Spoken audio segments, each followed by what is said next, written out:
Assalamualaikum warahmatullahi wabarakatuh. Teman-teman semua, balik lagi di channel YouTube Muhammad VJ TV, dan kali ini kita masuk di program Ruang Tamu Muhammad VJ.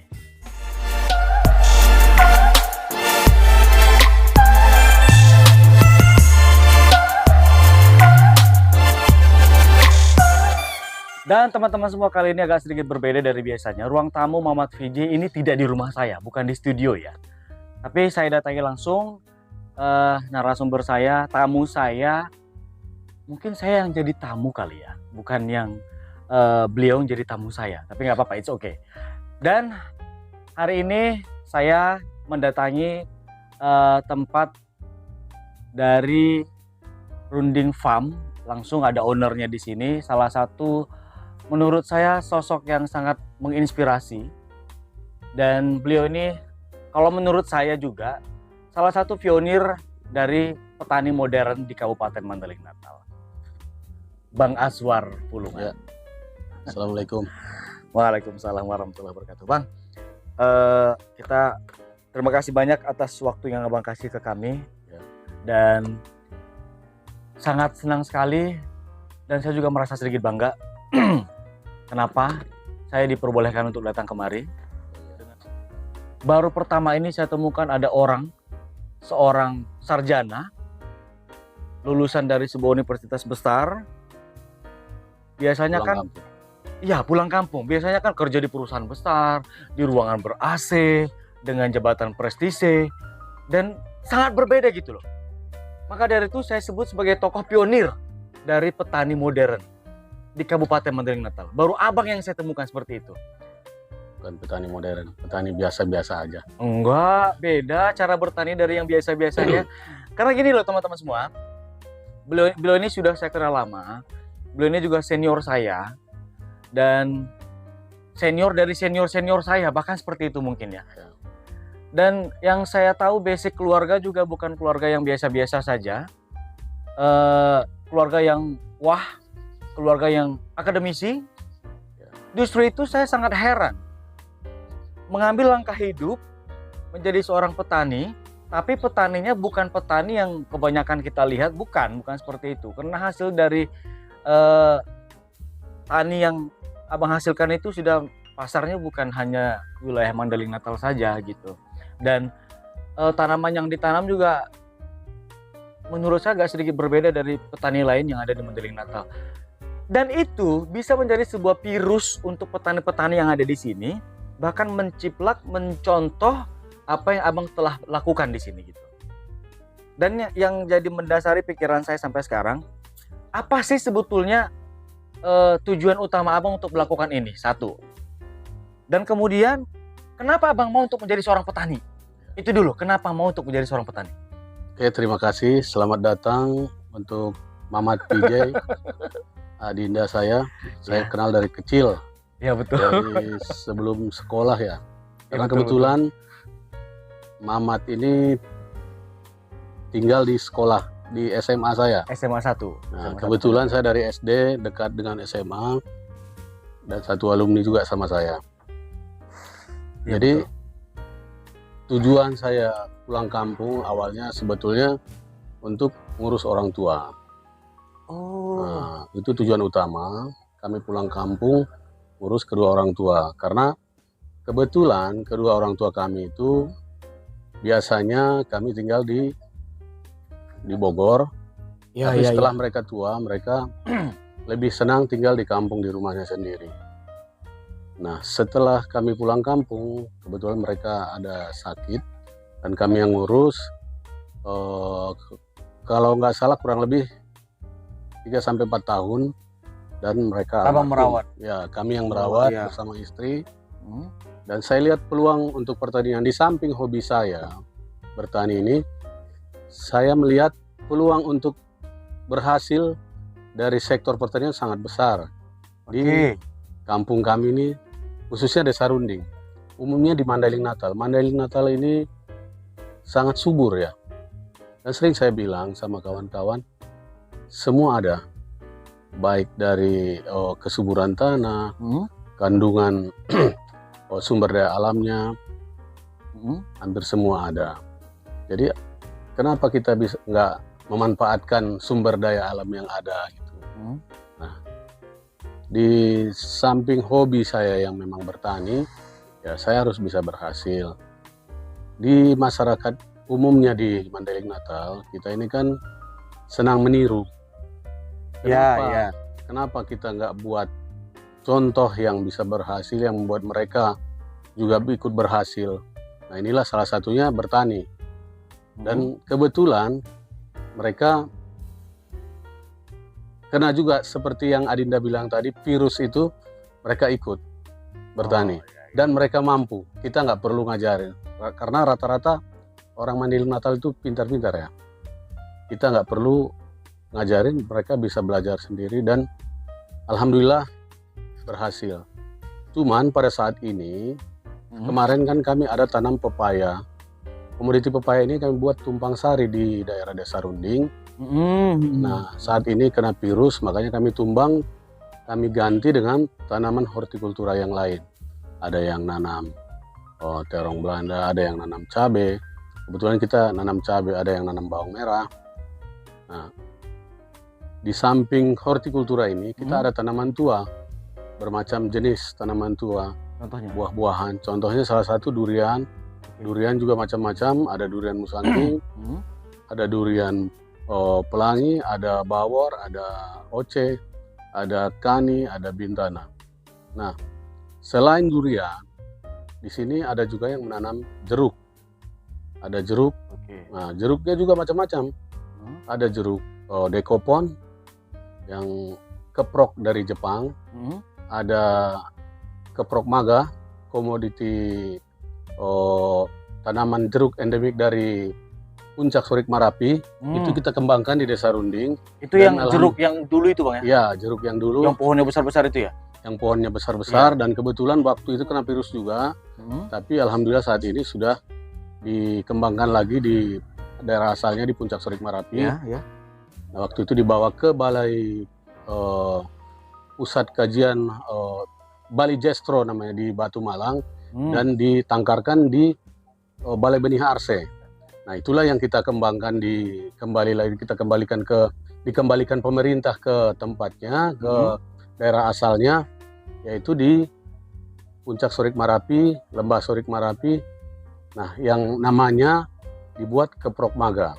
Nah, dulu kalau di sini namanya Untesi Banggor. Untesi Banggor. Nah, saat ini kita tanam juga di sini dan sudah berbuah dan rasanya sama. Tidak ada bedanya. Makanya saya bilang tanaman dataran tinggi bisa juga kita tanam di sini. Nah, selain jeruk tadi ada jeruk lemon juga. Nah, ada pokat. Selain pokat ada lengkeng juga. Ada rambutan. Nah, rambutan ini termasuk penghasil Runding ini termasuk penghasil rambutan juga kalau di saat musim, karena di sini ada pohon rambutan yang dikebunkan dari zaman ompong kita yang sudah umurnya sampai hampir 75 tahun. 70 sampai sekarang? Sampai saat ini masih produksi.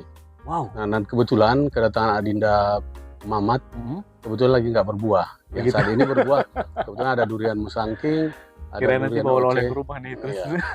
Oke Bang, lanjut Bang. Nah, lengkeng yang kita tanam di sini jenisnya ada Itoh, ada New Crystal, cuma 2 jenis. Tapi belum kita buahkan karena umurnya masih terlalu muda. Karena lengkeng itu mungkin berapa tahun biar bisa panen gitu? Bisa 2-3 tahun kita bisa buahkan.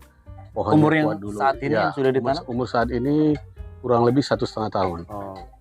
Ya, ada sebagian yang kita coba dulu, kita tanam cuman beberapa pohon, itu kita udah uji coba dan hasilnya memang sempurna. Di samping dia dagingnya tebal, bijinya kecil dan manis juga. Gini Bang, dari beberapa wilayah yang pernah saya datangi di Indonesia, khususnya Sumatera Utara dulu deh, seperti di Brastagi, itu kan merupakan salah satu wilayah pertanian ya, yang kita kenal dengan tanah yang subur gitu. Kalau untuk Mandailing Natal menurut Abang gimana nih? Apakah bisa nanti Mandailing Natal ini bisa mengimbangi atau mungkin untuk daerah-daerah lain ya? Iya, kota-kota lain yang kurang lingkup Sumatera Utara dulu deh, Brastagi deh gitu. Sangat bisa. Tentunya harus dibuat sentra dan saya sudah beberapa kali bermitra dengan Dinas Pertanian. Kita sudah sering sampaikan apabila di satu desa kita buat sentra-sentra buah atau sentra hortikultura yang bisa memproduksi banyak supaya bisa menembus pasar-pasar yang ada di kota-kota lain selain di Kabupaten Mandailing Natal. Jadi kemarin pepaya kita dari sini, dari Desa Runding saja, kita nggak usah hitung dari kecamatan lain, itu produksinya di saat sebelum terserang virus, itu per hari itu bisa sampai 20-30 ton per hari. Per hari? Per hari. Dan itu hanya untuk mengisi pasar Kota Medan saja. Nah, nanti di sana mereka distribusikan lagi ke supermarket-supermarket dan pasar-pasar buah yang ada di Kota Medan. Selain ke Kota Medan, kita pernah juga ke Jakarta, ke Tangerang. Pernah sampai pasar Jakarta juga? Sampai juga ke Tangerang. Cuman waktu itu nggak terlalu lama karena mungkin jarak tempuhnya terlalu jauh, jadi buahnya tidak tahan lama ya. Jadi teman-teman semua, ternyata hasil dari kebunnya Bang Azwar ini sudah pernah menembus supermarket di Kota Medan ya. Abang bisa sebut merek nama supermarketnya? Mungkin kalian sudah pernah belanja di situ, mungkin sudah pernah mencicipi buah yang ditanam oleh Bang Azwar. Ke Lotte, Lotte Mart di Jalan Gatot Subroto, melalui pernah saya ke situ. Tangan kedua dari pengepul buah dari Runding Farm ini sendiri ya. Dan tidak hanya dari Runding Farm saja, petani-petani yang ada di Desa Runding semua rata-rata punya ini masing-masing. Kita di sini nggak ada monopoli dan semua bebas mau jual kemana, dan pengepul langsung datang ke kebun. Mereka bermalam di sini pada waktu itu 24 jam. Kesibukan pasar langsung ke petani. Mereka jemput langsung ke petani. Nah, kemungkinan nanti ke depannya setelah produksi buah-buah tanaman tuanya seperti durian, kemungkinan akan seperti itu juga, ada pokat juga. Karena yang menanam durian kan tidak hanya kita saja, yang menanam pokat tidak hanya kita saja, ada juga yang lain, kebun rambutan yang lain. Kalau rambutan di saat musim, mereka langsung datang ke kebun juga, langsung dimuat ke kebun untuk dibawa ke kota-kota besar yang ada di luar Kabupaten Mandailing Natal. Gini. Itu tadi yang Abang udah sebutkan beberapa jenis-jenis tanaman yang tanaman hortikultura yang masuk kategori tanaman tua. Tadi Abang belum pernah saya dengar Abang menyebut tanaman kopi. Karena yang sini yang saya ketahui kan salah satu tanaman yang menciri khaskan dari Mandailing ini kan salah satu produk yang andalan sampai hingga katanya ke luar negeri itu kan kopi, salah satunya gitu. Dan ada teman saya waktu itu pernah waktu saya ke Jakarta, dengan bangganya dia beli saya kopi di salah satu supermarket untuk oleh-oleh yang akan saya bawa pulang ke Mandailing Natal. Dan saya baca brand dari kopi itu, tersebutlah di situ namanya kopi Mandailing. Dan itu harganya Bang mahal sekali. Saya nggak perlu sebut nilai harganya berapa lah, penting mahal. Dengan bangganya dia kasih, "Mat, ini bawa lo oleh." Saya baca, ini kan kopi Mandailing kan dari kampung saya juga, ngapain saya bawa oleh ini kan gitu. Kalau untuk kopi, kopi yang bagus dari Mandailing itu kan kopi Arabica. Arabica ini ada syarat ketinggian. Syarat ketinggian itu kalau di Runding ini sendiri, ketinggiannya hanya 240 dpl ya, kurang lebih begitu. Nah, kopi Mandailing itu ada dari Simpang Banyak, ada dari Desa Pagur, ada namanya kebunnya itu daerah kebunnya Egorsing, ada dari Puncak Sorik Marapi. Dan saat ini mereka jual juga ke salah satu toko besar di sini, saya tidak usah sebut namanya, untuk pemasok ke Starbucks ya.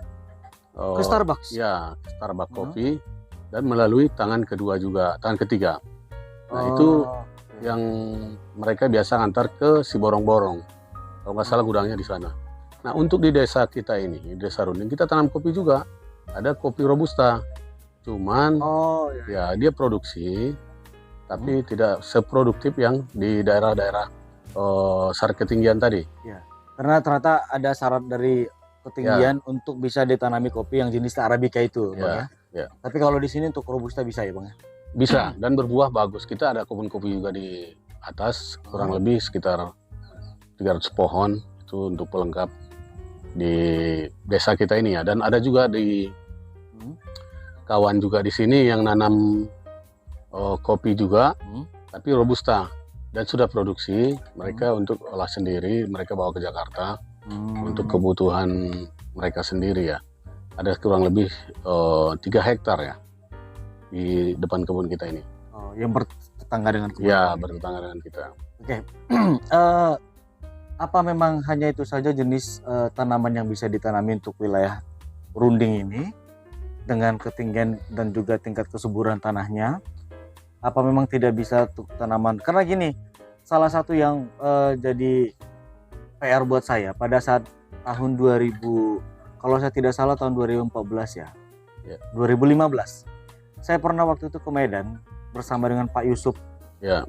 Pak Yusuf Pak Yusuf Nasution ya. Haji Muhammad Yusuf Nasution. Waktu itu saya diajak ke Medan, ketemu dengan salah satu teman dari beliau, salah satu eksportir. Jadi pada saat itu kita ngobrol, berbincang-bincang. Di Medan itu gudangnya di Jalan Kasuari. Waktu itu bincang-bincang. Kebetulan beliau ini dia sedang ekspor nanas ke Mesir waktu itu. Jadi saya tanya, ini buah nanasnya dari mana Pak? Dari Tapanuli Utara. Apa memang tidak bisa kita buat di Mandailing Natal ini jenis tanaman yang agar, maksudnya gini Bang, itu kan kalau kopi hanya bisa ternyata ditanam di daerah-daerah tertentu sesuai dengan syarat ketinggian itu. Atau mungkin jangan tanaman kopi deh, tanaman apa gitu yang bisa untuk seluruh Mandailing Natal bisa ditanami. Karena aku tahu pasti Abang paham tentang kesuburan tanah, dari jenis tanah ini bisa ditanam jenis tanaman seperti ini misalnya gitu. Kalau dari apa yang sudah Abang lakukan, atau mungkin ini kan pengalaman juga merupakan salah satu guru ya, dan juga apa mungkin yang pernah Abang pelajari sebelumnya, untuk Mandailing Natal ini apa komoditi yang bisa kita kembangkan gitu? Sebetulnya apa saja bisa dikembangkan di Madinah ini ya, karena kembali tadi yang saya bilang, Madinah ini sangat subur. Jadi mana-mana kita bisa tanam. Dulu Madinah ini ada sentra-sentra nanas, termasuk nanas Maga, ada Paronasa namanya. Ada betul, di Lumbandolo apa Roburan gitu. Ada di daerah, waktu saya masih kecil, di daerah kebun Padang Harapan. Cuman di sini sebetulnya orang tuh kurang sabar ya.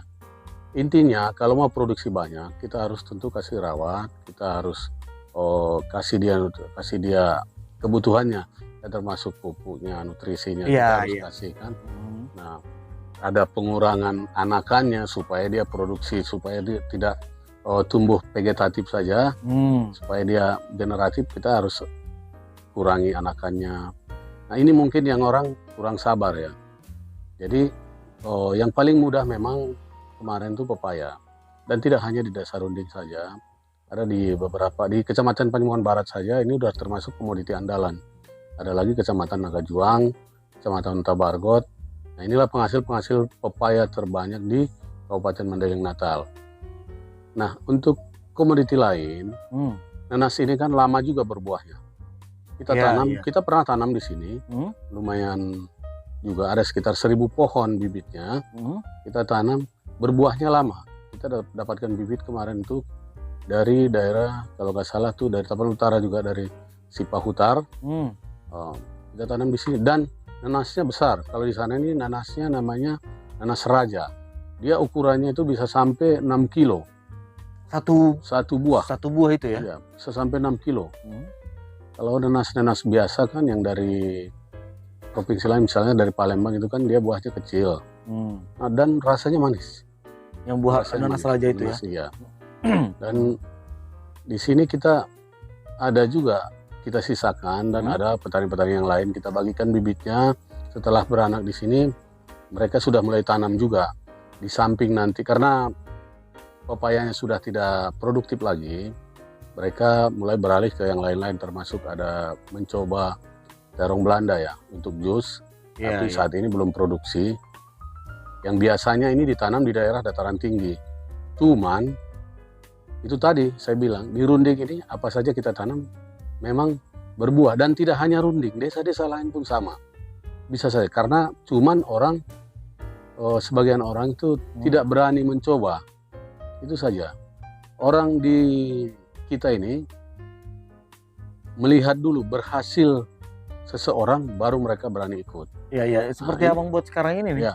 Ini kita kemarin di sini tanaman karet. tanaman karet ini tidak menjanjikan lagi karena sudah ada karet alternatif, karet sintetis. Jadi karet rakyat ini mulai dari tahun 2009 kalau nggak salah, 2010 harganya ini sudah tidak layak lagi untuk petani di sini ya. Hasilnya itu tidak menjanjikan lagi. Nah, kita mulai alihkan ke tanaman-tanaman buah. Dan memang tanaman buah ini perawatannya memang harus intensif ya, harus memang betul-betul perhatian khusus. Agar hasilnya juga bagus ya Bang. Nah, bagaimana supaya sebelum produksi tanaman tua ini, nah inilah tadi kita tanam tanaman tumpang sari seperti pepaya, ada yang nanam pisang. Di samping pisang ini, di samping dia sebagai pelindung, kita dapat hasil juga. Nah, ada yang kita tanam nanas, ada yang tanam pepaya, ada yang tanam cabai, ada yang nanam bawang merah. Nah, ini kan semua butuh modal. Ada sebagian petani ini kan kadang terbengkalai dengan modal. Nah, disinilah harusnya hadir pemerintah daerah,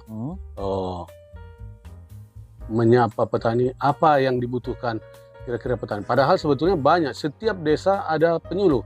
Cuman betul, kita kurang tahu penyuluh ini didengar atau tidak, kita nggak tahu. Tapi sebetulnya apakah dananya tidak ada, kita nggak tahu. Sebetulnya kalau pemerintah daerah itu bisa menjamin ke orang tua angkat seperti misalnya bank daerah. Kalau di sini Bank Sumut ya, saya rasa petani juga mau ininya. Terus kata orang ada petani milenial, nggak ada petani milenial. Jadi anak muda nggak ada mau bertani. Kenapa? Kalau petani berhasil, anak muda petani milenial berhasil, pasti anak muda jadi petani di Mandailing Natal. Karena itu mungkin karena belum ada yang mencontohkan kali Bang ya. Karena itu tadi tidak ada pendampingan, karena tidak berhasil, sebagian tidak berhasil. Yang betul-betul bekerja keras dan sebetulnya anak-anak muda sekarang asik main gadget, asik main di lopo, nongkrong di lopo, sambil main apa sekarang itu game skater yang membuat mereka diracuni di apa namanya ya, dihabiskan masa mudanya. Iya betul. Untuk hal-hal yang tidak berfaedah buat dia. Jadi sebetulnya kalau anak-anak muda mau bertani di Madinah ini, pasti Madinah ini swasembada segalanya. Ini sebagian ada yang gengsi. Jadi petani itu kan kotor, apa sih ini bertani? Padahal di Pulau Jawa, di Sumatera Barat, di Jawa, di Jawa Tengah, di Tapanuli Utara, di Humbang Hasundutan, di Brastagi, itu banyak juga anak-anak muda bertani dan berhasil. Dan saat ini kita sudah menikmati sebetulnya dari, kalau di Runding sendiri ya ada yang dia jual lahan untuk berkebun pepaya, berkebun buah. Tapi sekarang sudah kembali lagi lahan yang dia jual, sudah dia beli lagi dari hasil pertanian dia tadi. Dia menjual sebagian dari lahan dia untuk modal kebun pepaya ini. Ya. Setelah panen pepayanya, akhirnya lebih dari lahan yang dia jual, dia sudah bisa kembalikan lagi. Dan di sini terbukti. Dan dia bekerja keras. Dan anaknya pun ya mereka sekolah juga, sarjana juga.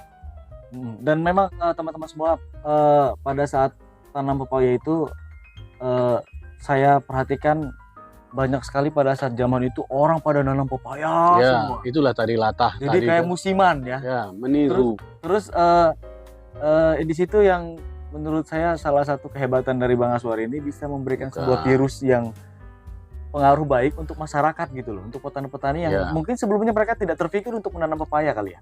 Itu tadi.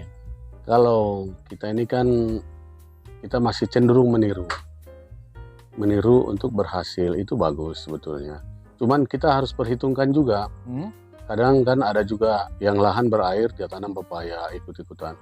Sebetulnya disitulah ada inovasi dibutuhkan untuk anak-anak muda, untuk pemerintah memberikan inovasi-inovasi baru gitu. Apa sih yang bisa untuk tanaman, untuk lahan seperti ini, misalnya lahannya basah, lembab apa, tanaman apa yang bisa kita buat di situ. Jadi kalau itu dijalankan dengan baik, kan program itu banyak, pemerintah itu sudah bagus, programnya banyak. Bisa kita ini, termasuk kita Di Desa Runding ini dari mana-mana kita bermitra dengan provinsi, dengan Dinas Kehutanan Provinsi, Dinas Pertanian, Dinas Peternakan dan Tanaman Pangan, Dinas Hortikultura dan Pertanian, kita bermitra. Dan tidak hanya itu saja, kita banyak dapat program-program yang bisa meningkatkan kesejahteraan petani di desa-desa. Cuman kan sebagian itu kembali tadi saya bilang, lebih enak di Lopo santai, minum kopi, daripada kita, kalau bertani kan capek, panas-panasan, tapi hasilnya nikmat. Enggak juga, nah, itu kan Bang, kalau misalnya kita juga duduk di Lopo, kalau nggak ada duitnya, gimana mau menikmati hidup? Ya nggak sih? Ya kan, ujung-ujungnya kan UUD juga ini kan, ujung-ujungnya duit kan. Jadi apapun itu pekerjaannya, ujung-ujungnya asalkan kita menghasilkan penghasilan yang halal, dan itu merupakan salah satu pekerjaan yang baik dan positif, ya kenapa tidak kan gitu. Oh, jadi gini, apa memang hal-hal yang Abang sampaikan tadi sudah diketahui oleh pemerintah? Kan bisa untuk dilakukan sebuah penyuluhan ke anak-anak muda, untuk membuka mindset pola pikir mereka itu bahwasanya oke, kita fokus deh pertanian misalnya gitu. Bertani itu bukan sesuatu hal yang kotor, yang jorok dan yang hina gitu. Saya rasa enggak kok. Kalau tidak ada petani, kita gimana mau makan sayuran? Gimana mau makan buah? Kan nggak mungkin. Kita sering sampaikan, kan kembali saya bilang, kita bermitra juga dengan Dinas Pertanian Kabupaten Madinah, Dinas Pariwisata. Tidak hanya bertani saja, beternak pun ada disiapkan pemerintah. Ya. Cuman pengelolaannya tidak berjalan dengan baik di bawah. Itu kan banyak bantuan ternak ke kelompok tani, ke kelompok ternak itu banyak. Semua ada. Apa yang kita butuhkan itu ada. Apa memang dari segi masyarakatnya sendiri yang kurang? Nah itu tadi, sebagian masyarakat, tidak semua. Yang serius mungkin tidak ada channel untuk mendapatkan itu. Nah inilah yang kita jemput. Dan yang sering kita sampaikan ke anggota-anggota dewan yang ada baik di kabupaten, baik di provinsi. Kita sampaikan mereka di saat menjemput aspirasi. Dan banyak juga yang sudah datang ke petani, ke peternak, dan ada juga yang berhasil. Karena yang saya ketahui, bantuan-bantuan seperti hewan-hewan ternak, ada kerbau, kambing, itu langsung diberi bantuan langsung hewan dan langsung dikasihkan gitu. Kalau misalnya kelompoknya ini berjalan, namanya hewan kan ini kan berkembang biak, makhluk hidup. Tapi tadi kembali ke kita harus ada sabar ya. Di saat dikasih tidak langsung itu berhasil. Kita harus kasih dia pakan, kita harus, ya namanya makhluk hidup ya, kita harus butuhi dulu bagaimana supaya dia bisa memberikan hasil sama kita. Misalnya seperti ternak, kita kasih makan yang bagus, kita rawat yang bagus, nanti kan dia kawin dan beranak. Anaknya ini kan udah hasilnya sama kita. Nah, di samping bertani ini, awalnya sebetulnya ini pengalihan masyarakat tambang ilegal ke pertanian. Nah, karena pasca tambang biasanya cenderung lebih melarat. Karena di saat dapat emas, gaya hidup pasti meningkat. Dan mereka lupa emas itu dapatnya hanya sesaat. Tidak berkesinambungan. Nah, sebagian memang ada yang bisa mengelola uangnya dengan baik, sebagian dia poya-poya. Nah inilah hidupnya lebih berat sebelum setelah dapat hasil tambang, setelah habis tambang daripada sebelum dia dapat tambang. Malah sebaliknya gitu Bang ya? Sebelum dia main di tambang ini. Ya, bagi yang tidak pandai, karena dia poya-poya. Dia poya-poya. Mungkin begini filosofinya ya. Semakin gampang untuk mendapatkan itu, pasti akan semakin mudah untuk menghabiskannya. Ya, tapi dia lupa bahwa tambang itu hanya sesaat, tidak terus-menerus. Nah, kalau pertanian ini bisa terus-menerus. Tapi ada juga untuk faktor gagalnya, ada faktor alam, faktor cuaca mempengaruhi. Tapi kalau kita rawat baik, pasti kita berikan hasil yang baik juga. Mungkin kalau kegagalan itu bisa jadi ya termasuk faktor alam atau mungkin kurang edukasi kali ya ke petani ya. Untuk menanam sebuah jenis tanaman itu sebaiknya dibuat seperti ini, begini agar tidak, untuk meminimalisir kegagalan itu. Itulah peran pemerintah yang seharusnya datang langsung terjun ke petani. Jemput bola ya. Jemput dan dikunjungi saja. Dan tidak hanya bekerja di belakang meja ya. Di sini banyak juga yang aktif dari Dinas Pertanian Madinah, itu banyak juga yang aktif. Ada juga yang memang tidak mau tahu. Nah, Iya sih. ada juga yang tidak mau tahu dan memang bukan bidangnya ya. Ya kadang maaf cakap, dia sekolah guru, dia dijadikan penyuluh, ya masih ada nyambungnya. Cuman kan harusnya yang anak-anak sarjana pertanian kan banyak juga Iya. yang swadaya. Jadi maunya apa yang dia ilmu yang dia dapatkan itu diberikan dia tupoksi yang pas, Ya, yang sesuai dengan untuk sambung perpanjangan tangan dari Ya. pemerintah.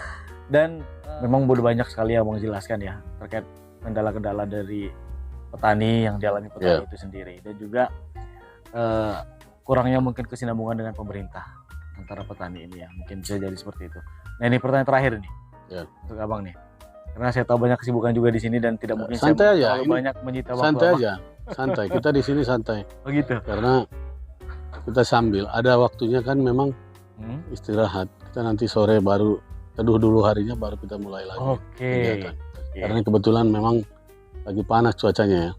Ya, dan gini, kalau misalnya di Mandailing Natal ini kan kalau kita bandingkan dengan beberapa wilayah yang ada di Sumatera Utara, beberapa wilayah ini kan sudah semakin maju. Ya. Ada sesuatu hal yang bisa ditonjolkan dari daerah itu sendiri, yang bisa untuk mengangkat nama daerah itu, baik dari segi apapun. Ada yang wisatanya bagus, pertaniannya sangat bagus, dan kalau untuk Mandailing Natal ini, ya, ini dari pola pikir Abang sendiri nih, walaupun agak sedikit berbeda dari segi pertanian misalnya begitu. Apa yang bisa kita angkat dari Mandailing Natal ini untuk bisa mendongkrak nama Mandailing Natal? Mendongkrak nama Mandailing Natal ya. Dan juga meningkatkan ekonomi di Mandailing Natal. Ya itu tadi pertanian. Ya, untuk saat ini kan pepaya masih terkenal dari Madinah. Tetap pertanian itu juga, Pak. Iya, pertanian. Jadi kalau dikelola dengan baik, pasti hasilnya akan baik. Dan dibuat tadi kembali sentra-sentra, sentra-sentra hortikultura, sentra buah, sentra kopi, di mana kita buat sentra dikelola dengan baik, didampingi pemerintah, ya pasti hasilnya akan baik dan banyak gitu. Kalau cuman setumpuk di Kecamatan Panjabungan Barat, setumpuk di mana, itu hasilnya kan kurang ini. Tapi kalau misalnya sentra, mereka datang betul-betul situ langsung kayak di sini kemarin, bisa sampai 10 mobil kol pickup L300 itu 10 terpenuhi muatannya, ya mereka bermalam pun mau di sini. Makanya segitu butuhnya ya. Ya, karena kebutuhan kita tidak perlu susah lagi untuk mencari pasarnya ya. Kita nggak pusing. Yang penting kita sampaikan sama mereka dan tidak ada monopoli. Kalau di Desa Rundingi tidak ada monopoli. Kita sampaikan sama mereka, ada uang, ada barang. Petani ini kan bermodal dan modalnya tidak sedikit. Mereka datang bawa uang. Jangan, ada juga memang pengepul ini yang nakal. Dia bawa barang, habis barang dia datang ke sini katanya barang nggak laku apa segala macam, digantung-gantung uang petani. Ada juga yang seperti itu. Tapi rata-rata mereka di sini memang bawa modal. Mereka bawa modal yang tadinya dia, dan semua hidup. Anak-anak sekolah pun pulang sekolah mereka punya kegiatan. Ada kegiatan yang mengemas buah, ada kegiatannya yang memanen. Ini semua dapat kena imbas. Ada ibu-ibu yang kerjanya untuk penyiangan pembersihan lahan, semua kena imbas. Dan dari dia penghubung, kita ciptakan di sini ada agen, ada kita buat, ada agennya di sini. Lalu mereka dapat komisi, mereka bisa hidup dari situ kan. Cuman saat ini 2 bulan terakhir ini setelah pepaya terserang virus di Desa Rundingi ini dan di beberapa desa di desa-desa lain, nah, mereka banyak juga yang terganggu. Bukan cuma kita aja yang kena imbasnya, mereka kena imbas juga. Anak sekolah tadinya tidak minta uang jajan lagi sama orang tuanya, baik itu kan anak SD, SMP, SMA. Itu kan dari satu jenis tanaman ya Bang ya? Ya, satu komoditi. Satu komoditi. Itu pepaya tadi. Itu baru penjualannya baru sekitaran Sumatera Utara juga nih? Sumatera Kota Utara. Medan. Ya, hanya Belum Kota kita Medan. ekspor ke luar negeri nih. Belum lagi ke luar negeri. belum. Kalau misalnya tanaman pepaya ini kembali dikembangkan lagi, kalau Ya. untuk di Mandailing Natal, seluruh wilayah Mandailing Natal ini apakah bisa memang ditanami pepaya? Kalau sudah kena virus, berat harapan. Jadi Kabupaten Deli Serdang itu dulu penghasil buah juga, penghasil pepaya. Tapi setelah kena terserang virus, mereka sudah tidak bisa lagi nanam pepaya. terpaksa harus diganti dengan Mereka mengalihkan lain. tanaman lain. Seperti Ada yang bilang tadi ya. Ya, Hmm. Deli Serdang itu termasuk Tiga Juhar, si biru-biru. Mereka itu penghasil pepaya, penghasil salak pondoh. Salak pondoh yang ada di Sumatera Utara itu tidak dari desa Pondoh lagi, dari Iya. Jogja lagi. Sekarang sudah dari Deli Serdang, dari desa Tiga Juhar, dari Talun Kenas, dari si biru-biru. Nah, pisang barangan, mereka alihkan langsung ke pisang barangan. Itu yang berangkat ke Jakarta. Nah, di desa-desa lain juga begitu juga. Kalau itu kan tanamannya kan pepaya kan. Kalau pepaya ini memang berapa lama baru bisa panen, Bang? 8 bulan. 8 bulan. 8 Cepat bulan ya. kita sudah panen. Ya, Tapi dia tidak masuk ke jenis tanaman hortikultura ya. masuk Masuk juga ya? Ya. Dan kalau misalnya jenis tanaman yang lainnya bisa dikembangkan seperti pepaya tadi? Ya, ada pisang, kan ada pisang barangan, pisang untuk konsumsi. Kan pisang ini juga gampang terkena virus, tapi bisa diatasi, bisa ditangani. Nah, di sini orang ada yang mulai beralih ke pisang, tapi masih kebutuhan karena produksinya belum terlalu banyak. Jadi pengepul pun belum datang ke sini. Paling nanti tambahan untuk muatan pepaya dibawa sebagian ke kota-kota yang ada di luar Mandailing Natal, ada masuk ke pasar-pasar yang ada di Mandailing Natal juga. Itu pisang ya. Ya. Mungkin pemerintah bisa mendengar atau mungkin menonton channel ini, menyimak apa yang telah disampaikan oleh Bang Aswar. Ini salah satu pemikiran juga bisa untuk proyeksi ke depan mungkin bisa ditargetkan ke masyarakat Mandailing Natal untuk mengajak masyarakat menanam tanaman pisang ya, agar tidak hanya pisang. Kita agar lebih spesifik nih, lebih spesifik yang proses tanamnya tidak terlalu lama, panen, dan kemungkinan hasil panennya ini bisa mudah untuk dipasarkan gitu. Pola lama dirubah ke pola baru, itu saja. Jadi kebiasaan kita di sini susah mengubah kebiasaan lama ke kebiasaan baru. Kita harus berani merubah kebiasaan lama ke kebiasaan baru. Sekarang kan serba teknologi ya. Jadi teknologi tepat guna bisa kita manfaatkan di sini.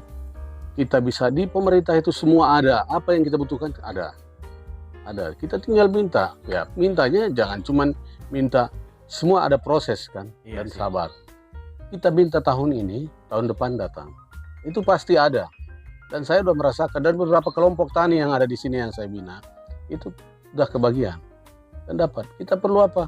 Kita perlu pengolahan lahan, kultivator. Ada juga dari wilayah lain yang datang kemarin untuk belajar. Ada. Dan kawan-kawan petani kami studi banding juga ke tempat lain. Wow. Yang lain studi banding juga kemarin. Kita harus belajar dan belajar terus. Dan jadi gini, sekarang kan di desa kan ada BUMDes mungkin. Ya. Kan bisa juga dimanfaatkan BUMDes itu ke pertanian kan gitu. Kita nggak bisa mencampuri urusan desa karena nanti kalau kita mencampuri urusan, dia kepentingan untuk ingin kebahagiaan. Kita nggak campuri apa namanya BUMDes apa segala macam, itu urusan kepala desa lah itu kan ya. Mereka. Tapi kan bisa juga memajukan seharusnya ekonomi masyarakat seharusnya kan gitu. Kalau kepala desanya memang punya pikiran panjang untuk berpikir untuk mensejahterakan rakyatnya, pasti dia akan belajar, pasti dia akan buat terobosan-terobosan baru.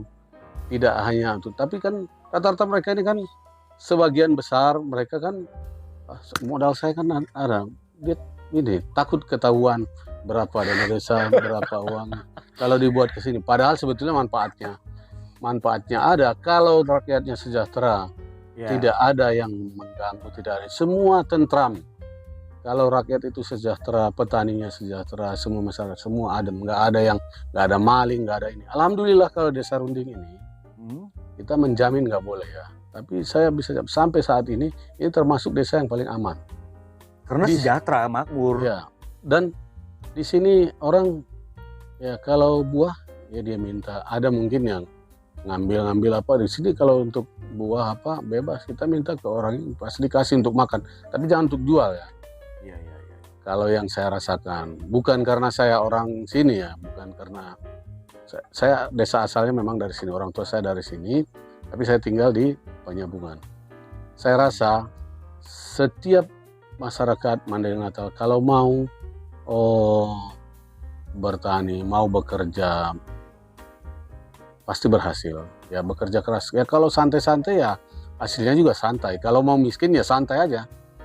Kalau mau kaya ya bekerja keras. Ya, itu tadi. Jangan santai tapi pengen punya uang banyak. Ya nggak bisa. Iya sih. Siapa yang nggak ingin santai? Ya seperti pepatah mengatakan juga, Bang. Ya. Kerja keras itu kan tidak akan mengkhianati hasil kan. Ya. Ini kayak ada lagu Mandailing, 1 kali maju 2 kali aterek. Oh. Jadi teman-teman, 1 kali maju 2 kali aterek. Iya. Jadi teman-teman semua, sebelum saya datang kemari ini, memang kita sudah janjian. Saya udah telepon Bang Aswar minta izin gitu. Dan tadi malam saya agak sedikit jam tidur saya kurang dari biasanya. Agak terganggu gitu. Agak terganggu karena saya agak sedikit stres untuk interview beliau. Karena mungkin atau mungkin salah satu sisi karena mungkin senior saya juga ya. Dan di samping itu karena beliau ini orangnya sangat jenaka, jadi saya takut nanti bawaannya serius, tiba-tiba saya diajak bercanda atau nanti saya ajak bercanda tiba-tiba beliau serius gitu. Jadi di situ membuat saya sedikit stres untuk wawancara beliau. Tapi enak sekali untuk ngobrol dengan Bang Aswar. Kita tahu memang beliau ini punya kualitas dan dari awal pembicaraan sampai sekarang sangat banyak sekali hal yang bisa dikutip, yang bisa dikembangkan dan bisa untuk dipelajari kembali. Kalau mungkin Anda, teman-teman semua merasa penasaran dengan beliau, boleh Bang terbuka tempat ini untuk datang berkunjung kemari ya. Boleh. Dan lokasinya di ini desa ya, Runding. Desa Runding, Kecamatan Penyambungan Barat. Runding Farm namanya. Kabupaten Mandailing Natal, Provinsi Sumatera Utara. Dan mungkin sekian Bang. Terima kasih banyak atas waktu yang telah Bang bagi ke kami. Dan teman-teman semua, jangan lupa dukung terus channel ini, Mamat VJ TV. Dan mungkin akan ada next episode juga saya akan datang kemari karena saya rasa masih banyak hal yang perlu untuk dibicarakan dengan Bang Aswar terkait dengan masalah pertanian ini yang bisa untuk mengembangkan pertanian di Kabupaten Mandailing Natal ini. Dan teman-teman semua, dukung terus channel ini dengan cara subscribe Mamat VJ TV. Dan kalau kalian suka dengan video ini, beri tanda like-nya serta dikomentari untuk kritik membangun buat kami dan juga di-share ke teman-teman kalian. Terima kasih banyak. Wassalamualaikum warahmatullahi wabarakatuh dan bye-bye. Terima kasih. Jangan pernah takut jadi petani. Siapa yang menanam benih pasti menuai hasil. Salam dari Huta. Wassalamualaikum warahmatullahi wabarakatuh.